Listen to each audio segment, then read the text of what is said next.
Bonjour, ici Mélanie Raymond. La vermiculite est un matériau utilisé pour l'isolation des propriétés.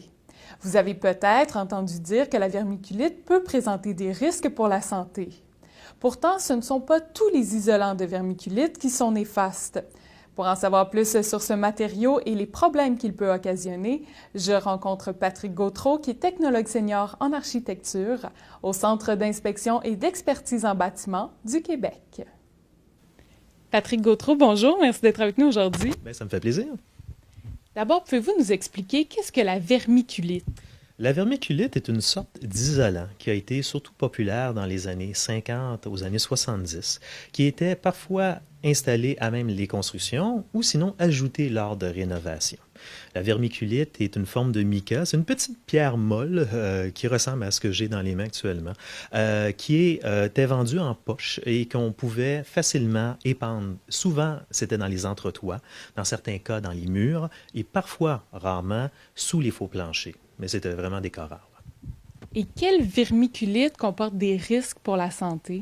En fait, c'est celle qui contient de l'amiante. Et il y a différents types d'amiante, mais il y a un type d'amiante qui surtout a été extrait d'une mine au Montana, qui en a fourni pendant à peu près 80 ans.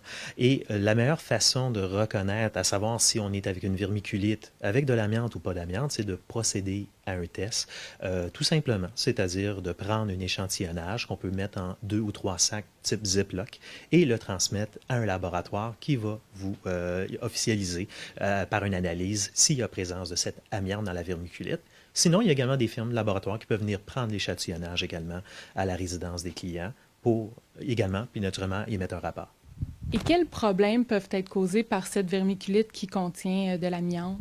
En fait, comme tout produit d'amiante, ça n'a pas très bonne presse, naturellement.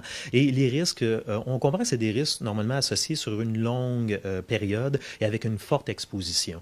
Donc, souvent, les gens qui pourraient être exposés à l'amiante pourraient développer des maladies au niveau de l'amiantose, des maladies pulmonaires, cancer. Donc, c'est généralement les risques que les gens vont... Autant pour les gens qui habitent que les travailleurs. Les gens, justement, qui travaillent en rénovation sont souvent très au fait de ce genre de risque et ils vont naturellement se protéger en conséquence. Vous avez parlé un peu des tests tantôt, donc c'est vraiment la façon de savoir si on retrouve de la vermiculite avec de l'amiante dans une propriété? En fait, la première des choses, visuellement, on va pouvoir déceler généralement s'il y a présence de vermiculite. Et ça, l'endroit le plus simple de le voir, c'est dans l'entretoit, souvent par une trappe d'accès. On accède dans l'entretoit, soit on va la voir apparaître par-dessus l'isolant d'origine, ou parfois il faut soulever l'isolant et aller voir en dessous parce que celle d'origine est cachée et dissimulée. À ce moment-là, quand on voit de la vermiculite, c'est là qu'on peut prendre un échantillonnage et la transférer à un laboratoire qui va nous confirmer s'il y a présence d'amiante ou non. S'il y a présence d'amiante, à ce moment-là, il y aura des procédures de protection qu'on pourrait améliorer au niveau de la bâtisse ou dans certains cas, si c'est inclus avec des travaux de réparation, bien, on l'enlèvera si c'est nécessaire. Vous en avez parlé un peu. Comment, justement, on règle ce problème-là de vermiculite?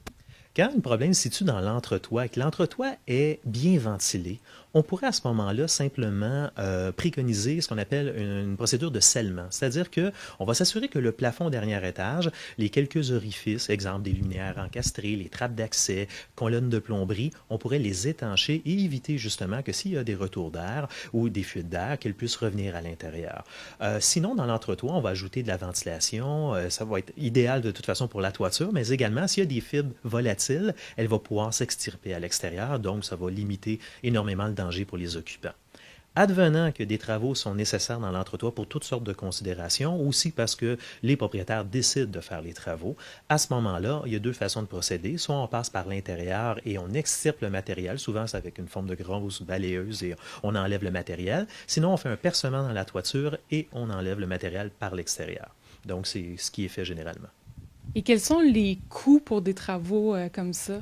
Ça peut monter facilement parce que là, on parle d'accéder, protéger les intervenants qui vont travailler pendant quelques jours avec une matière qui, naturellement, ils peuvent respirer.